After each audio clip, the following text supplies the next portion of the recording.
Dear student, આપણે last લેક્ચરમાં હેનરીના નિયમનો અભ્યાસ કર્યો. હવે આપણે હેનરીના નિયમના ઘણા અનુપ્રયોગો ઉદ્યોગમાં થાય છે અને કેટલીક જૈવ રાસાયણિક પરિઘટનાઓ સમજાવે છે. આમાંથી નોંધવા પાત્ર આ પ્રમાણે છે. એટલે હેનરીના નિયમનો અનુપ્રયોગ. હેનરીના નિયમની અગત્યતા કુદરતની અંદર અને ઉદ્યોગની અંદર. હળવા પાણી અને સોડા વોટરમાં કાર્બન ડાયોક્સાઇડની સાંદ્રતા વધારવા માટે બોટલને ઊંચા દબાણ હેઠળ બંધ કરવામાં આવે છે. આ ઉદાહરણ આપણે ઘણી બધી વખત જોયું. તમે આપણે સોડા પીએ છીએ તો સોડા બોટલની અંદર પાણી ભરેલું હોય, એમાં કાર્બન ડાયોક્સાઇડ વાયુ ખૂબ જ દબાણપૂર્વક ભરવામાં આવે અને પછી સોડા બોટલને બંધ કરવામાં આવે છે. એટલે કાર્બન ડાયોક્સાઇડની પાણીમાં દ્રાવ્યતા વધારે હશે. સ્ક્યુબા ડાઈવર મરજીવાઓ દરિયાની અંદર, સમુદ્રમાં, અંતર્જલ પાણીની અંદર ઊંચા દબાણે જ્યારે શ્વસન કરે ત્યારે ઓગળેલા વાયુની ઊંચી સાંદ્રતા સાથે મેળ પાડવો પડે છે. દબાણનો વધારો લોહીમાં વાતાવરણીય વાયુની દ્રાવ્યતા વધારે. જ્યારે મરજીવા સપાટી પર આવે ત્યારે દબાણ ધીમે ધીમે ઘટે છે. આ ઓગળેલા વાયુને મુક્ત કરે અને લોહીમાં નાઇટ્રોજનના પરપોટા પેદા કરે. આ કેસ નળીઓને બંધ કરે અને વૈદ્યકીય રીતે જાણીતી પરિસ્થિતિ બેન્ડ્સ રચે છે જે પીડાકારી અને જીવનને ભયરૂપ હોય છે. સ્કુબા ડાઇવર્સ અંતર્જલ સમુદ્રની અંદરના ભાગમાં જે ગોતાખોર કહેવાય, જ્યારે શ્વસન કરે ત્યારે ઓગળેલા વાયુની ઊંચી સાંદ્રતા સાથે મેળ પાડવો પડે છે. દબાણનો વધારો લોહીમાં વાતાવરણીય વાયુની દ્રાવ્યતા વધારે. જ્યારે મરજીવા સપાટી પર આવે ત્યારે દબાણ ધીમે ધીમે ઘટે. આ ઓગળેલા વાયુને મુક્ત કરે, નાઇટ્રોજનના આ કેસ નળીને બંધ કરે અને વૈદ્યકીય રીતે બેન્ડ્સ રચે જે ભયરૂપ પણ હોય છે. એટલે મરજીવા દરિયામાં ડૂબકી મારતા હોય ત્યારે એની સાથે સિલિન્ડર હોય છે. તો આ સિલિન્ડરની અંદર નાઇટ્રોજન ગેસ, ઓક્સિજન એનો મિક્સચર હોય છે. હવે દરિયાની અંદરના ભાગમાં વ્યક્તિ જ્યારે શ્વસન કરતા હોય ત્યારે અંદર સમુદ્રના પાણીનું દબાણ વધારે હોય. એટલે બહારનું પાણીનું દબાણ અને અંદરનું દબાણ જાળવી રાખવા માટે એકદમ પ્રેશરથી શ્વાસમાં વાયુ બોટલમાંથી અંદર જવો જોઈએ. પણ સાથે એમાં વાયુની અંદર કેટલાક એટલે આ વાયુ પ્રવાહી સ્વરૂપે હોય છે બોટલની અંદર. એ બહાર આવશે ત્યારે વાયુમાં ફેરવાઈ જાય, એકદમ પ્રેશરથી ફેફસા ભરાઈ જાય છે. અને જ્યારે ધીમે ધીમે જ્યારે બહાર આવશે ત્યારે આ દબાણ ઘટતું જાય તો લોહીની અંદર નાઇટ્રોજન ગેસ ભળી ગયો હોય છે અને બ્લોક કરે છે અને વ્યક્તિ માટે ભયરૂપ સાબિત થાય છે. એકદમ ડેન્જર પરિસ્થિતિમાં મુકાઈ જાય છે.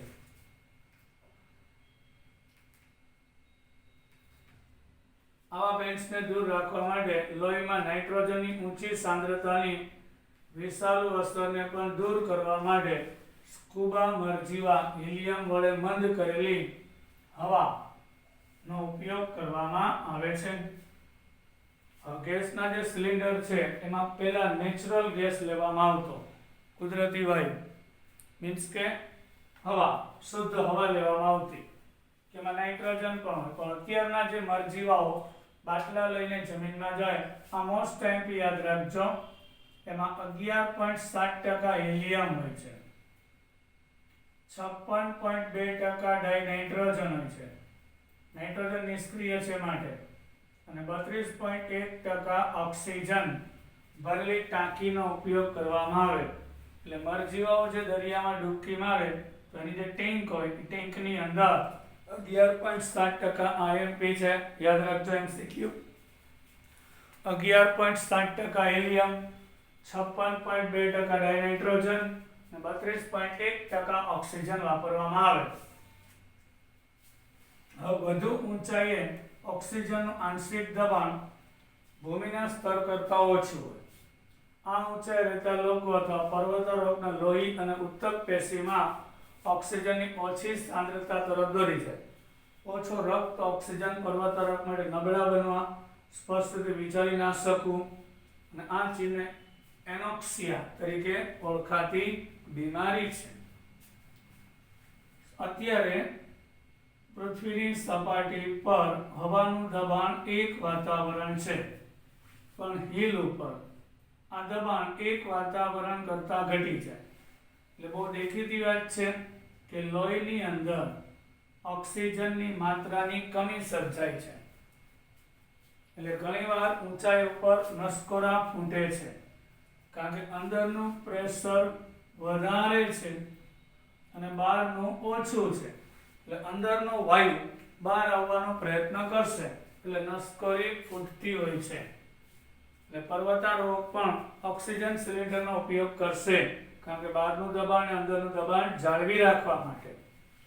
અને ઘણીવાર રક્તમાં ઓક્સિજનની માત્રા ઘટી જતી હોય તો આવો વ્યક્તિ વિચારી શકતા નથી, વિચાર શક્તિ ધીમી પડી જાય, અને આ ચીજને એનોક્સિયા તરીકે પણ ઓળખવામાં આવે છે. કે પહાડી વિસ્તારની અંદર આ બીમારી બહુ જોવા મળે, એનોક્સિયા. એટલે ઓક્સિજન બ્લડની અંદર ભળી જાય એ કુદરતી એક પ્રક્રિયા છે. એમાં કુદરતી રીતે હેનરીના નિયમનું પાલન થાય. આપણે શ્વસન કરતા હોય ત્યારે શ્વસનમાં ઓક્સિજન વાયુ લોહીમાં ભળે છે, તો પ્રવાહીની અંદર લોહી પ્રવાહી છે, ઓક્સિજન વાયુ છે, તો એ વાયુનો પ્રવાહીમાં દ્રાવણ થયું. આ એક કુદરતી હેનરીના નિયમનું પાલન થાય છે, અને જળવાવું જોઈએ. તાપમાનની અસર. વાયુઓની પ્રવાહીમાં દ્રાવ્યતા તાપમાનના વધારા સાથે ઘટે છે. આપણે ઘણી બધી વખત ઉદાહરણ લીધું કે સોડા વોટરની અંદર કાર્બન ડાયોક્સાઇડ પાણીમાં ઓગાળેલો છે. સહેજે તમે એને ગરમ કરશો એટલે ઓગળેલો કાર્બન ડાયોક્સાઇડ બોટલમાંથી દૂર થઈ જાય છે. વાયુની પ્રવાહીમાં દ્રાવ્યતા તાપમાનના વધારા સાથે ઘટે છે.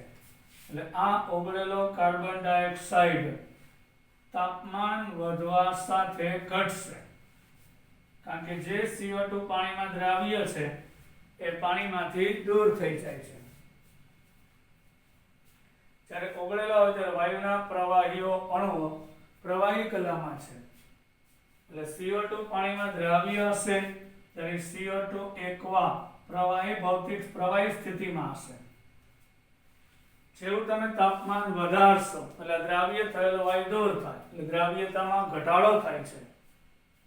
આ વિલયનની પ્રક્રિયાને સંઘનન સાથે સરખાવી શકીએ.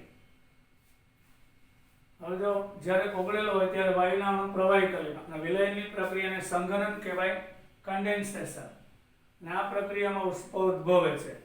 આપણે છેલ્લા વિભાગમાં અભ્યાસ કર્યો વિલયન પ્રક્રિયા ગતિશીલ સંતુલનને સમાવિષ્ટ કરે અને લોસ એટેલિયરને અનુસરવું જોઈએ. એટલે વિલયન છે ઉષ્માક્ષેપક પ્રક્રિયા હોવાથી તાપમાનના વધારા સાથે દ્રાવ્યતા ઘટવી જોઈએ.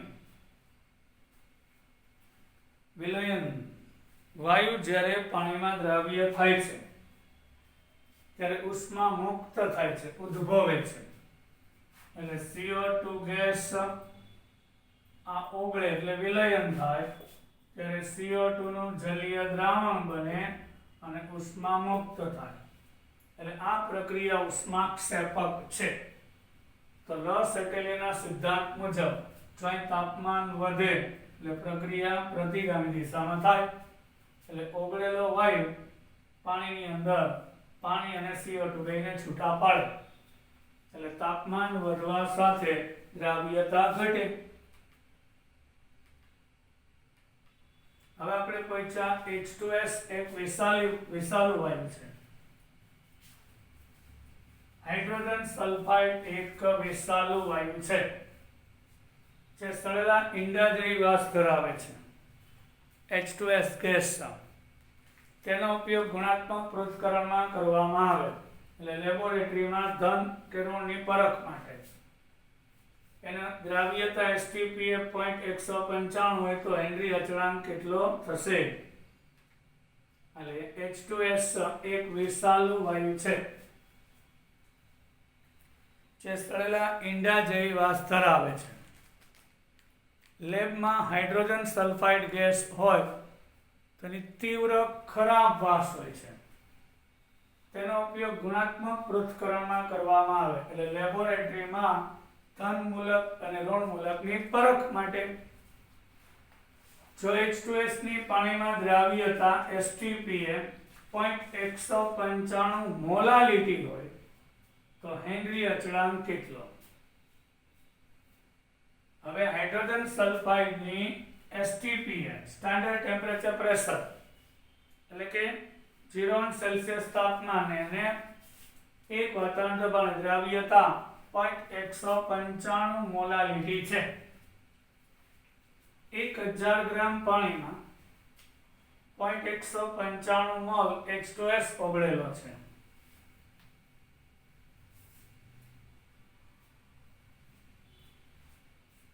एक 1000 ग्राम पानी में 0.195 मोल H2O लिखी दिया है. मोलालिटी એટલે મોલ પ્રતિ કિલોગ્રામ એટલે 0.195 મોલ 1000 ગ્રામ પાણીમાં છે એટલે H2S ના મોલ મળી ગયા 0.195. પાણીના મોલ વજન મોલાલિટી એટલે સમજાઈ ગયું છોકરા પહેલા. મોલાલિટી એટલે મોલ પ્રતિ કિલોગ્રામ એટલે 0.195 મોલ પ્રતિ 1 kg 1 કિલોગ્રામમાં હોય તો H2S ના મોલ 0.195 છે તો પાણીના મોલ એટલે વજનના છેદમાં અણુભાગ. પાણીનું વજન 1000 ભાગ્યા 18 એટલે 55.55 મોલ પાણીના થશે. તો H2S ના મોલ અંશ કેટલા? H2S ના મોલ છેદમાં કુલ મોલ 0.195 ના છેદમાં 0.195 વત્તા 55.55. હવે 0.195 નાનું હોય તો અવગણી શકાય ગણતરીની સરળતા માટે. ના અવગણો તો કઈ ફેર નહીં પડે જવાબમાં. તો H2S ના મોલ અંશ મળશે 0.0035 થશે. હવે મોલ અંશનું તો આપણે સૂત્રમાં કામ હતું. હેનરીનું સૂત્ર જોઈ ગયા P બરાબર KH into X. X એટલે દ્રાવ્યના મોલ અંશ અને P એટલે H2S નું આંશિક દબાણ. તો હેનરી અચળાંક KH બરાબર PH2S upon XH2S એટલે કે હાઇડ્રોજન સલ્ફાઇડ નું આંશિક દબાણ છેદમાં હાઇડ્રોજન સલ્ફાઇડ ના મોલ અંશ. તો 1 ના છેદમાં કારણ કે STP એટલે દબાણ એક વાતાવરણ હોય તો 1 ના છેદમાં 0.0035 મોલ અંશને કોઈ એકમ ન હોય એટલે આનું દબાણ એક વાતાવરણ લીધું તો આપણો જવાબ વાતાવરણમાં આવશે એટલે કે 285.7 વાતાવરણ અથવા તો આપણે એને 12 કહીએ છીએ. આપણો જવાબ. હવે દાખલો ઇન્ટેક્સ ક્વેશ્ચન 2.7. પાણીમાં કાર્બન ડાયોક્સાઇડ વાયુનો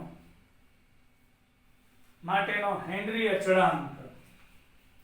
પાણીની અંદર કાર્બન ડાયોક્સાઇડ પાસ કરેલો છે આ માટે 298 કેલ્વિને તેનો હેનરી અચળાંક પાસ્કલમાં આપેલો છે કે H 1.67 10⁸ પાસ્કલ છે. હવે 298 કેલ્વિન તાપમાને 2.5 વાતાવરણ દબાણ CO2 દબાણ હેઠળ સંકુલિત કરેલા 500 મિલી સોડા વોટરમાંના CO2 ના જથ્થાની ગણતરી કરો. CO2 નું દબાણ આપી દીધું છે, હેનરી અચળાંક આપી દીધું છે તો 500 મિલી જે સોડા વોટર દ્રાવણ છે એમાં CO2 નો ઓગળેલો જથ્થો કેટલો? આપણે હેનરી અચળાંક આપેલો છે પાસ્કલમાં યાદ રાખજો 1.67 ગુણ્યા 10⁸ પાસ્કલ. CO2 નું આંશિક દબાણ વાતાવરણમાં આપેલું છે આપણે વાતાવરણને પાસ્કલમાં ફેરવીએ તો 1.013 ગુણ્યા 10 ની 5 ઘાત પાસ્કલ બરાબર 1 વાતાવરણ છે. તો 1 વાતાવરણ આટલા પાસ્કલ, તો 2.5 એ કેટલા? એટલે આને 101.3 લખો તો 10 ની 3 ઘાત થાય ને, બરાબર છે. એટલે 101.325 10 ની 3 ઘાત, તો એ 2.533 ગુણ્યા 10 ની 5 ઘાત પાસ્કલ થશે. આપણે પાસ્કલમાં ફેરવવું પડે, બે એકમ સરખા હોવા જોઈએ તો જ ભાગાકાર થઈ શકે. એટલે આપણને હવે CO2 ના મોલન્સ મળશે હેનરીના સૂત્ર પરથી. CO2 નું આંશિક દબાણ બરાબર હેનરી અચળાંક ગુણ્યા CO2 ના મોલન્સ. તો CO2 ના મોલન્સ કેટલા? તો કે CO2 નો અહીં 2.533 ગુણ્યા 10 ની 5 ઘાત ભાગ્યા 1.67 10 ની 8 ઘાત, એટલે 1.517 ગુણ્યા 10 ની -3 ઘાત થશે. હવે CO2 ના મોલ અંશ એટલે કે CO2 ના મોલ છેદમાં કુલ મોલ.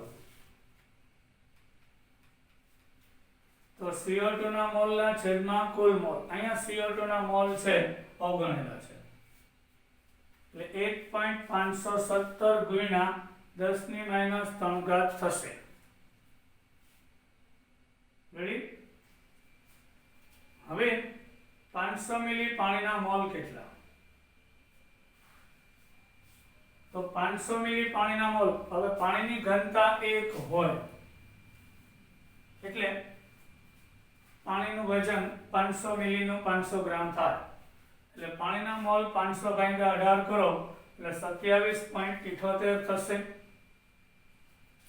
હવે મોલ બરાબર મોલન્સ ગુણ્યા અણુભાર, એટલે 42.14 ગુણ્યા 10 ની -3 ઘાત મોલ થાય. આ પાણીના મોલ આવ્યા 27.78. હવે આપણે ગોતવું છે CO2 ના મોલ. તો મોલન્સ ઉપરથી CO2 ના મોલન્સ એટલે CO2 ના મોલ છેદમાં કુલ મોલ. તો CO2 ના મોલન્સ આપણે ગોત્યા 1.517 ગુણ્યા 10 ની -3 ઘાત. પાણીના મોલ મળી ગયા, આની સાપેક્ષમાં અવગણમાં, એટલે CO2 ના મોલ બરાબર CO2 ના મોલન્સ ગુણ્યા પાણીના મોલ. એક તો લીધું, તો પાણીના મોલ 27.78 બીજું લઈ શકાય, એમાં લેવું પડે ને. એટલે 1.517 ગુણ્યા 10 ની -3 ઘાત. ધ્યાન આપો છો ને બધા. એટલે 42.14 ગુણ્યા 10 ની -3 ઘાત મોલ થશે. આ CO2 ના મોલ આવ્યા. હવે મોલ નું સૂત્ર છે મોલ બરાબર વજનના છેદમાં અણુભાર. તો મોલ ગુણ્યા અણુભાર કરી નાખો એટલે વજન મળી જાય. મોલ 42.14 10 ની -3 ગુણ્યા 44 1.854 ગ્રામ CO2 દ્રાવ્ય હશે. હવે આપણે થોડાક શોર્ટકટ શીખડાવું છું.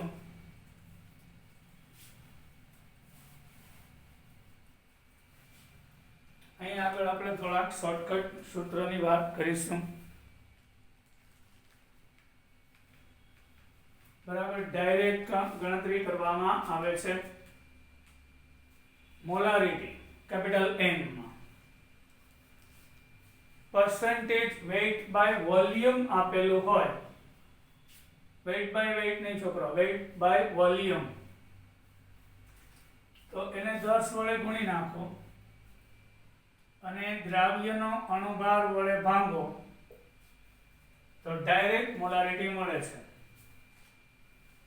એટલે જો તમને percentage weight by weight આપેલું હોય તો ઘનતાની જરૂર પડે, અને ઘનતા આપેલી હોય તો એને ગુણ્યા D, એને ગુણ્યા 10 ભાગ્યા M2 દ્રાવ્યનો અણુભાર, તો પણ ડાયરેક્ટ મોલારિટી મળે છે. ચિંતા નહીં કરવાની, પીડીએફ તમને મોકલવામાં આવશે.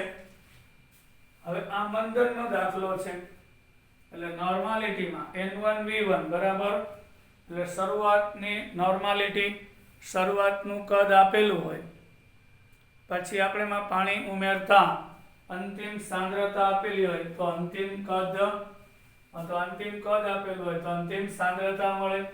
આ નોર્માલિટી માટે, આ મોલારિટી માટેની વાત છે. હવે એ જ રીતે પરિણામી દ્રાવણ, જ્યારે આપણે 2 કે 3 દ્રાવણ ભેગા કરીએ અને પૂછાય કે પરિણામી સાંદ્રતા, પરિણામી નોર્માલિટી કેટલી હશે, બરાબર. 3-4 દ્રાવણને મિશ્ર કરવામાં આવે, એના કદ આપેલા હોય, એની સાંદ્રતા આપેલા હોય, તો એના મિશ્રણની નોર્માલિટી આ સૂત્ર પરથી મળી જાય. n1v1 n2v2 n3v3 છેદમાં કુલ કદ. હવે પરિણામી દ્રાવણની મોલારિટી શોધવી હોય તો 3-4 દ્રાવણ આપેલો હોય, m1v1 m2v2 m3v3 v1 v2 v3 થાય. હવે છોકરાઓ તમને કહું, ઘણી વખત મોલારિટી આપેલી હોય અને ડાયરેક્ટ મોલારિટી શોધવી હોય તો મળી જાય. તો molarity capital M, small m એટલે મોલારિટી, સ્મોલ d એટલે દ્રાવણની ઘનતા છે, છેદમાં 1 પ્લસ સ્મોલ m એટલે મોલારિટી, m2 દ્રાવ્યનો અણુભાર એના છેદમાં 1000, એના દ્વારા ડાયરેક્ટ મોલારિટી મળે. હવે સપોઝ મોલારિટી આપેલી છે અને મોલારિટી શોધવી છે તો પણ મળી જાય. કેપિટલ M એટલે મોલારિટી, સ્મોલ m મોલારિટી, ઘનતામાંથી સ્મોલ m into m2 છેદમાં 1000, એના સૂત્ર ઉપરથી મળી જાય. પછી ઘનતા અને મોલારિટીનો ભાગાકાર બરાબર 1/m પ્લસ m2 અને અપોન m2 એટલે દ્રાવ્યનું વજન છે, દ્રાવ્યનો અણુભાર 1000, m એટલે મોલારિટી. હવે દ્રાવણમાં મોલ અંશ મેળવવો હોય, જલીય દ્રાવણમાં દ્રાવ્યના મોલ અંશ મેળવવો હોય તો એનો એક શોર્ટકટ છે.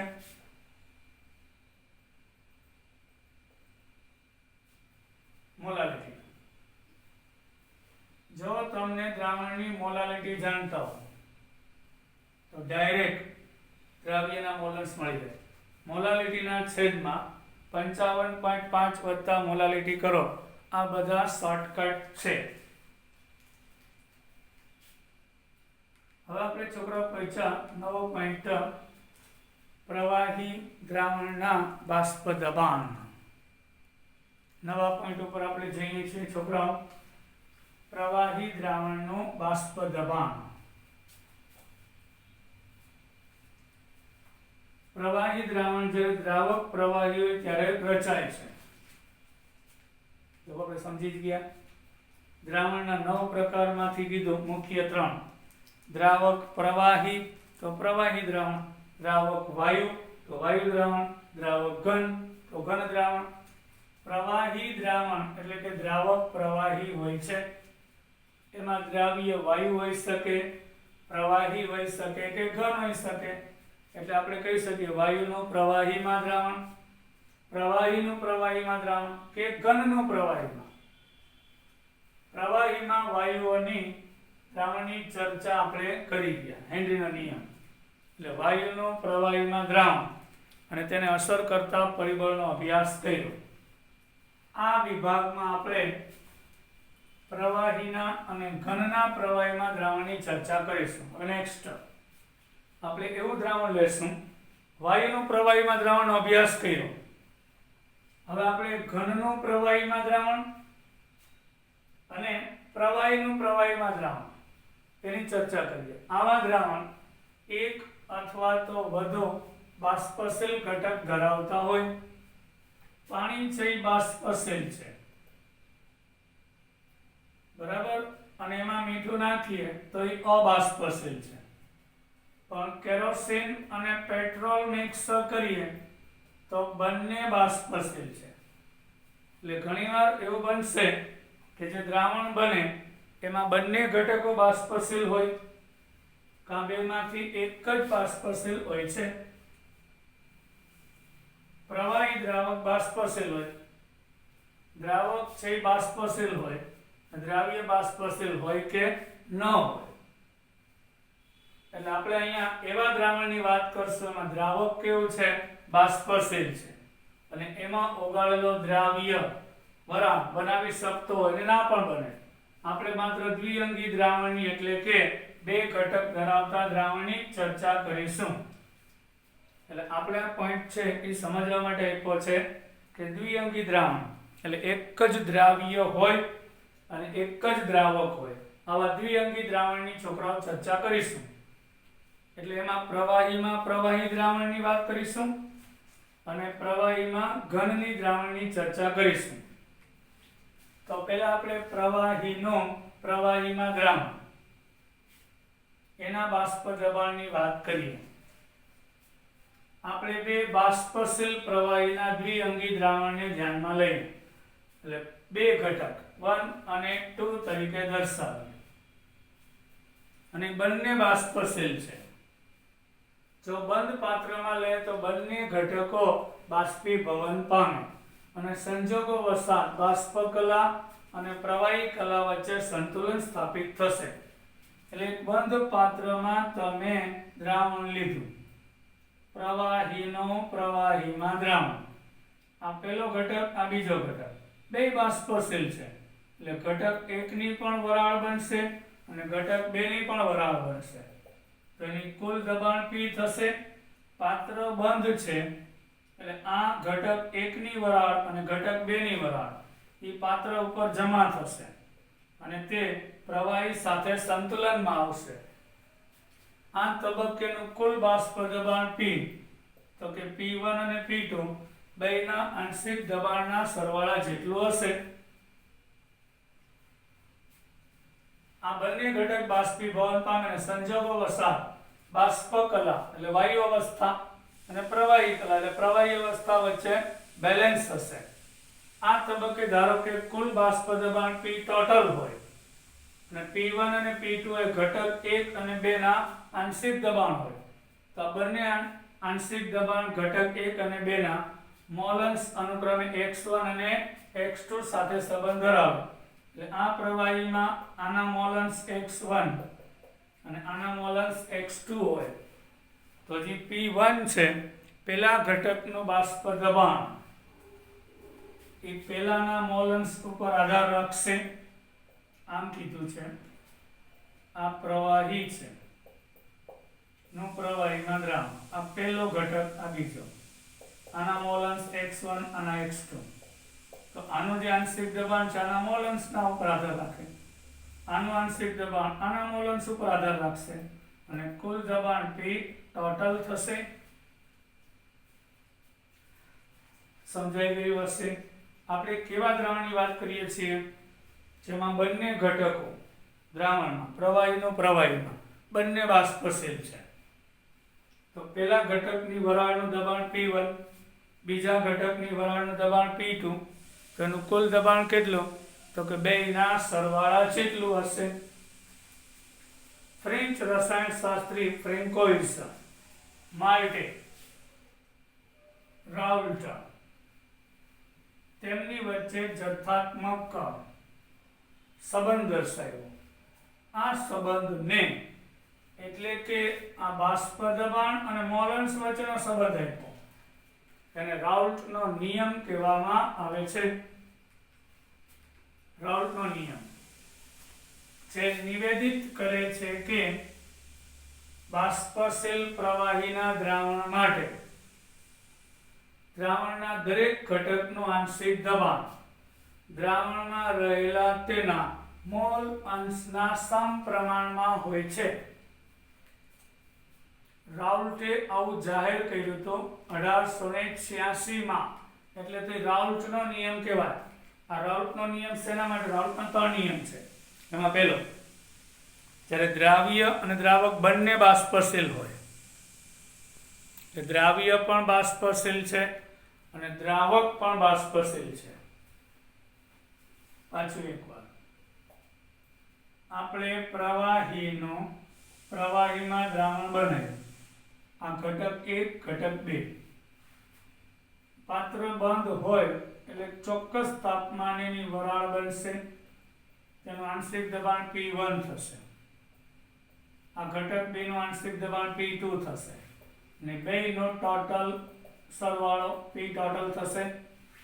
તો આનું આંશિક દબાણ છે ને આ ઘટક 1 નું એના મોલન્સના સમપ્રમાણ. આના મોલન્સ વધારે તો દેખીતી વાત છે આંશિક દબાણ વધારે. આના મોલન્સ x2 તો આંશિક દબાણ P2 હશે. તો એના ઉપરથી એક સૂત્ર છે, સંબંધ આપ્યો.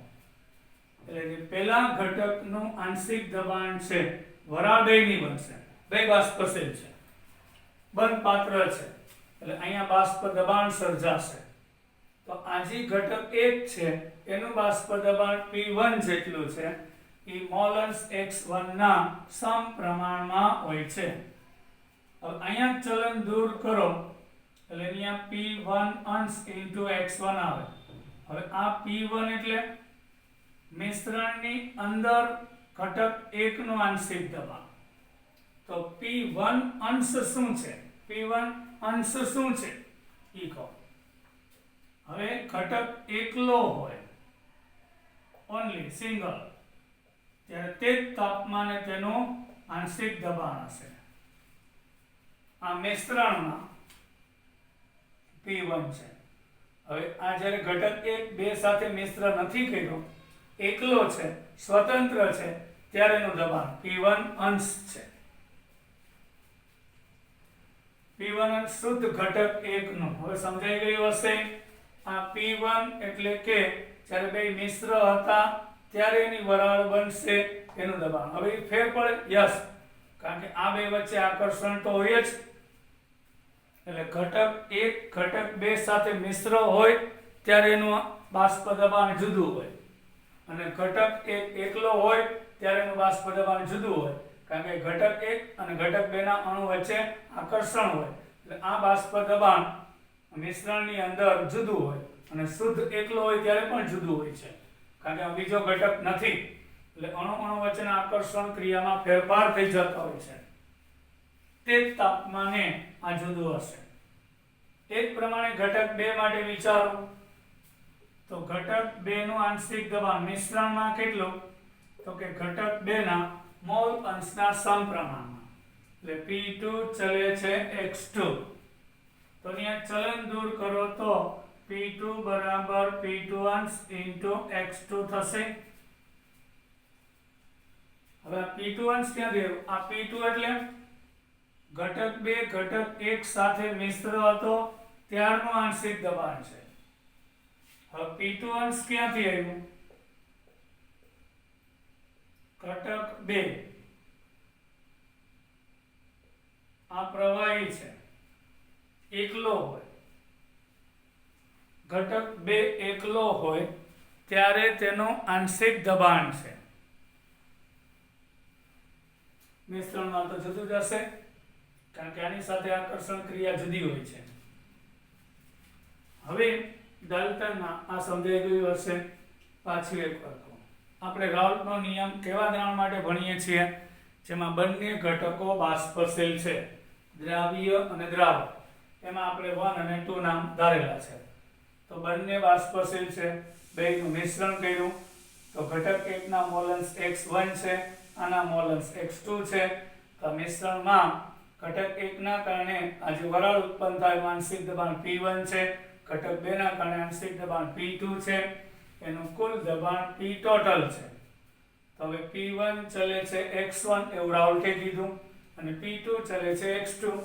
અહીંયા ચલન દૂર કર્યું, ચલન અચળાંક P1 અંશ રાઉલ્ટે નક્કી કર્યું કે આ P1 અંશ છે એ ઘટક 1 એકલો હોય તે જ તાપમાને ત્યારે એની બનતી બાષ્પનું દબાણ છે. તો આ બે જુદું હોય? હા, કારણ કે અહીં બે પદાર્થો મિશ્ર છે એની વચ્ચેનું આકર્ષણ અલગ હોય. અહીંયા એકલો ઘટક 1 જ છે ત્યારે જુદું હશે. પછી એ રીતે P2 માટે P2 એકલો હોય તો P2 કરતા P2 અંશ જુદું હોય છે. હવે ડાલ્ટનના આંશિક દબાણના નિયમ મુજબ પ્રમાણે પાત્રમાં દ્રાવણની કલાનું કુલ દબાણ P ટોટલ એટલે બેયના સરવાળા જેટલું થશે ને તેને નીચે પ્રમાણે દર્શાવી શકાય. હા, બંનેના આંશિક દબાણના સરવાળા જેટલું થશે. તો P ટોટલ કેટલું?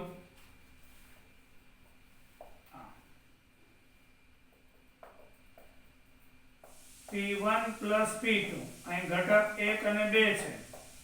આ x1 અને x2 મોલન્સ છે એટલે ટોટલ મોલન્સ 1 થાય તો P ટોટલ. તો P ટોટલ બરાબર P1 plus P2 થશે. હવે આપણે P1 P2 ના મૂલ્ય મૂકીએ એટલે P ટોટલ બરાબર P1 અંશ into x1. હમણાં આપણે જઈ ગયા તે x1 into P1 અંશ વત્તા x2 into P2 અંશ થાય. હવે આપણને ખબર છે છોકરાઓ x1 વત્તા x2 બરાબર બે જ ઘટક છે તો બે ઘટકના મોલ અંશનો સરવાળો 1 થાય. તો x1 બરાબર 1 minus x2 લઈ શકાય. અહીંયા 1 minus x2 લઈ શકાય. હા, તો P ટોટલ કેટલું થશે? અહીંયા 1 minus x2 into P1 અંશ વત્તા x2 અને P2 અંશ થાય. હવે આપણે સાદુરૂપ આપીએ તો ગુણાકાર કરીએ P ટોટલ બરાબર P1 અંશ માઈનસ x2 P1 અંશ વત્તા x2 અને P2 અંશ થાય. હવે આ બેમાંથી અહીંયા P1 અંશ એમ લઈ લો, આને આગળ લઈ લો x2 P2 અંશ માઈનસ x2 P1 અંશ. આમાંથી x2 સામાન્ય કાઢીએ તો P2 અંશ માઈનસ P1 અંશ થાય એટલે P ટોટલ કેટલું? એટલે અલગ રીતે રજૂઆત એટલે કે P1 અંશ પહેલા ઘટકનો શુદ્ધ આંશિક દબાણ વત્તા x2 ઘટક 2 ના મોલ અંશ કૌંસમાં બીજા ઘટકનો શુદ્ધ આંશિક દબાણ માઈનસ પહેલા ઘટકનો શુદ્ધ આંશિક દબાણનો તફાવત જેટલું થશે.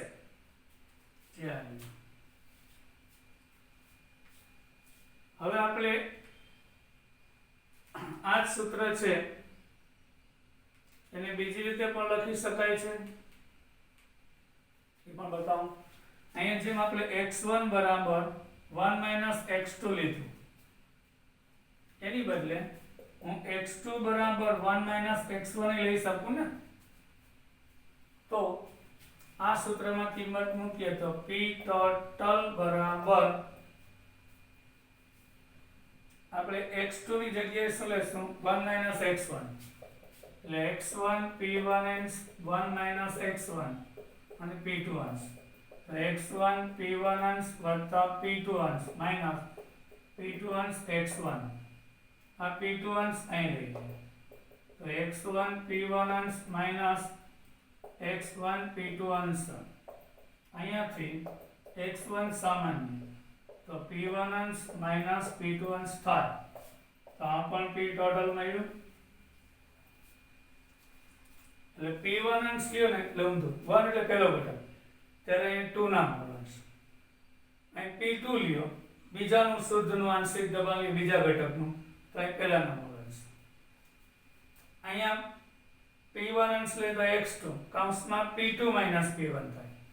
તો અહીં P2 લે તો અહીં x1 તો અહીંયા P1 minus P2 અહીં 1 તો 1 થી શરૂઆત 1 minus 2 અહીં 2 આ ટ્રીક તો 2 minus 1. આ જે રાઉલ્ટનો નિયમ એનો દાખલા આવશે.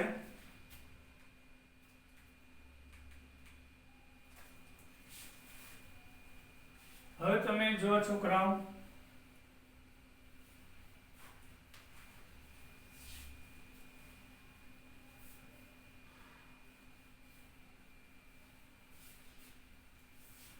હવે બે તારણે દ્રાવણ પરનું કુલ બાષ્પ દબાણ ગમે તે એક ઘટકના મોલ અંશની સાથે સંબંધિત છે. આ વાક્ય આ સૂત્ર ઉપરથી કહેવામાં આવ્યું. એટલે P ટોટલ જોઈ લખું છું. P ટોટલ બરાબર P1 અંશ વત્તા P2 અંશ માઈનસ P1 અંશ ઇન્ટુ x2 અથવા તો P ટોટલ બરાબર P2 અંશ વત્તા P1 અંશ માઈનસ P2 અંશ ઇન્ટુ x1. એટલે કે દ્રાવણનું જે કુલ બાષ્પ દબાણ છે, પણ એ કયા દ્રાવણની વાત કરું છોકરાઓ? ત્યારે દ્રાવ્ય અને દ્રાવક બંને બાષ્પશીલ હોય ક્યારે? એટલે ગમે તે એકના મોલ અંશ ઉપર આધાર રાખે કુલ દબાણ, કાં x1 ઉપર ને કાં x2 ઉપર. દેખીતી વાત છે ને, કારણ કે x2 વધે તો x1 ઘટે. દ્રાવણ પરનું કુલ બાષ્પ દબાણ ઘટક 2 ના મોલ અંશ સાથે રેખીય રીતે ચલિત થાય છે. ઘટક 2 ના મોલ અંશ સાથે રેખીય રીતે ચલિત થાય. દ્રાવણ પરનો કુલ બાષ્પ દબાણ ઘટક 2, આ ઘટક 1 છે અને આ ઘટક 2 છે. શુદ્ધ ઘટક 1 અને 2 ના દ્રાવણ બાષ્પ દબાણ પર આધારિત કુલ બાષ્પ દબાણ ઘટક A ના મોલ અંશના વધારા સાથે ઘટે છે કે વધે છે? શુદ્ધ ઘટક 1 લઈએ કે 2 લઈએ, તો એનું બાષ્પ દબાણ પર આધારિત દ્રાવણ પર કુલ બાષ્પ દબાણ ઘટક A ના મોલ અંશના વધારા પ્રમાણે ઘટે છે કે વધે છે? હવે આપણે આલેખ દ્વારા સમજીએ એ શું કહેવા માંગે છે.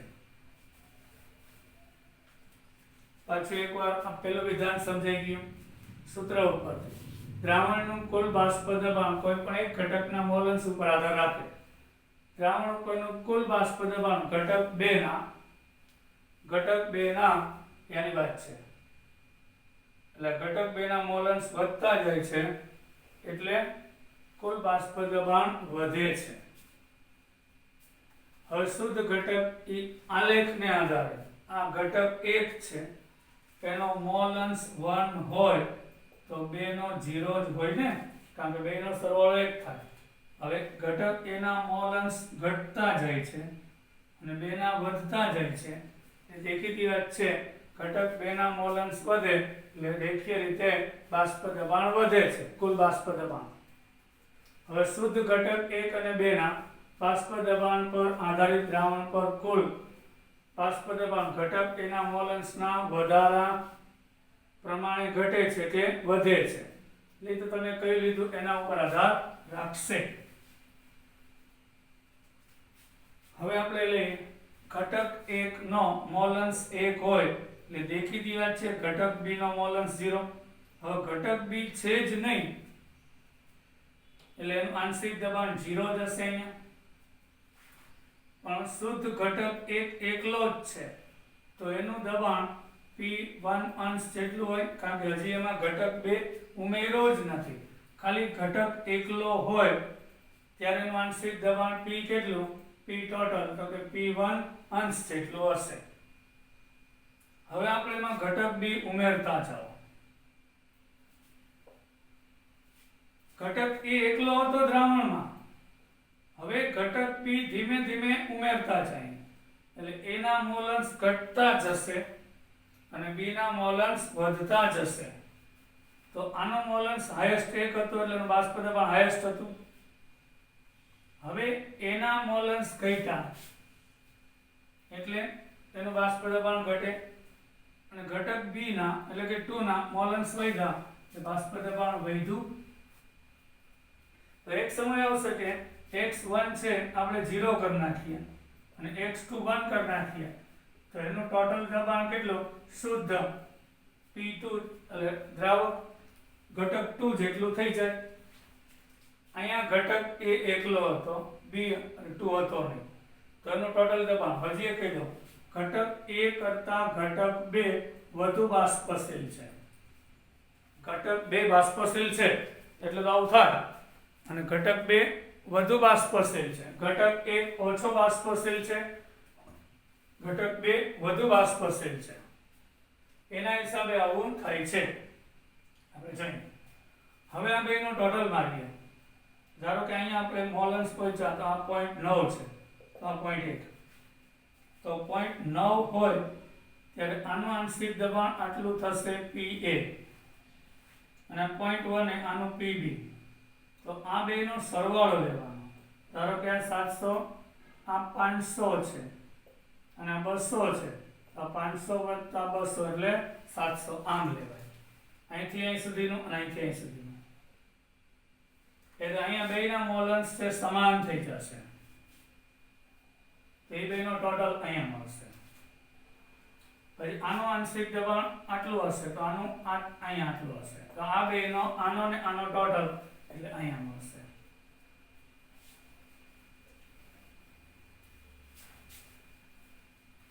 હવે દ્રાવણ માટે P1 અને P2 ના મોલન્સ x1 અને x2 વિરુદ્ધ આલેખ દોરતા આ રેખાઓ 1 અને 2, x1 અને x2 નું મૂલ્ય એકમ હોય એટલે એક જ હોય.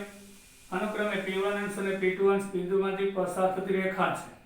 એ પ્રમાણે P ટોટલ વિરુદ્ધ x2 નો આલેખ દોરીએ તો ન્યૂનતમ મૂલ્ય P1 અંશ છે અને મહત્તમ P2 અંશ છે. એમ ધારીએ કે ઘટક 1 કરતા ઘટક 2 વધુ બાષ્પશીલ, ઘટક 1 ઓછો બાષ્પશીલ છે એટલે આવું થાય. P1 અંશ એકલો હોય એટલે ઓછું, P2 અંશ એકલો એટલે વધારે. દ્રાવણ સાથે સંતુલનમાં રહેલી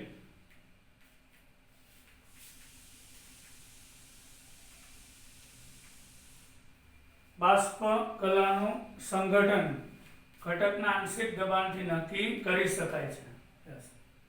દ્રાવણ સાથે સંતુલનમાં રહેલી બાષ્પ કલાનું સંગઠન એટલે પ્રવાહી ઉપર ઘટક 1 વત્તા ઘટક 2 એની જે વરાળ બની, તો આનું આંશિક દબાણ P1 છે, આના કારણે P2 છે, તો P ટોટલ બેના સરવાળા જેટલું થશે.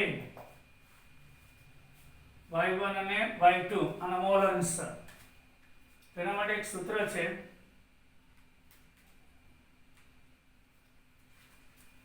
આ મોલન્સ x1 અને x2 છે એમને આના મોલન્સ.